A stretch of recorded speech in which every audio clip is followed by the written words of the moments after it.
আসসালামু আলাইকুম প্রাণের প্রিয় ভাই বোনেরা, সবাই কেমন আছেন? আশা করছি যে যেখানে আছেন ভালো আছেন, সুস্থ আছেন।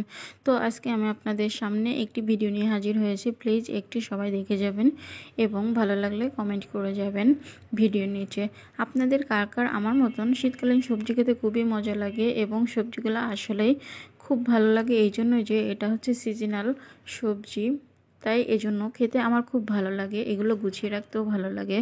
অনেক সবজি একসঙ্গে আনা হয়, এমনি সময় তো অনেক সবজি আনা হয়, কিন্তু এরকম টাটকা লাগে না আমার কাছে। সেটা একটু খেতেও অন্যরকম লাগে, টেস্টি লাগে না।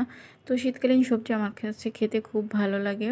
এই যে দেখুন, আমার বাসায় সব শীতকালীন সবজি এনেছিল। প্রথমে আমি দেখেছিলাম পালং শাক, তারপরে দেখেছিলাম ডাঁটা শাক, এরপরে দেখেছি ডাঁটা এবং লাউ শাক, তারপরে দেখলাম হচ্ছে টমেটো, এরপরে এই যে দেখেন এটা হচ্ছে কুমড়ো ছিল এবং ছিল মূলা ছিল। মূলা অনেকেরই খেতে পছন্দ না, কিন্তু আমার খেতে ভালো লাগে, কারণ আমি মূলাটা প্রথমে ভাপ দিয়ে ফেলে দিই।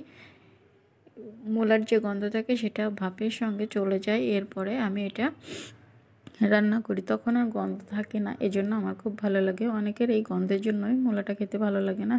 তো এই যে দেখুন, আমি এই পাত্রে টমেটো রেখেছিলাম, এগুলো ফ্রিজে রাখবো, যার জন্য এখন আবার প্যাকিং করে নিব।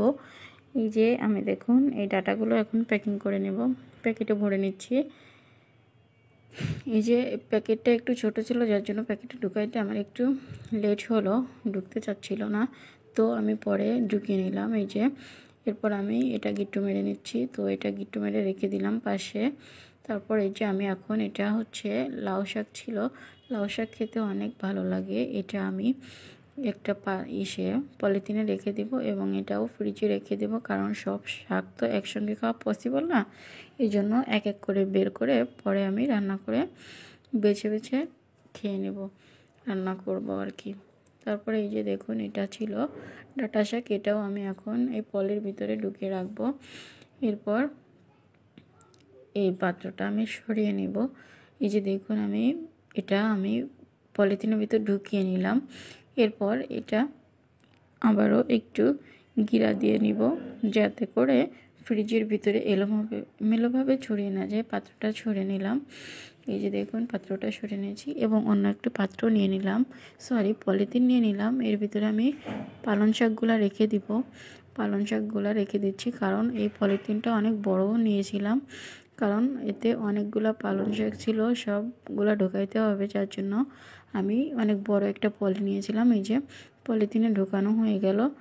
তো এরপর দেখুন এই যে বাকি ছিল কুমড়া, কিন্তু কুমড়াটা ফ্রিজে রাখবো না, এটা এমনিতেই থাকবে, যার জন্য আমি এটা এই পাত্রে বাইরে রেখে দেব।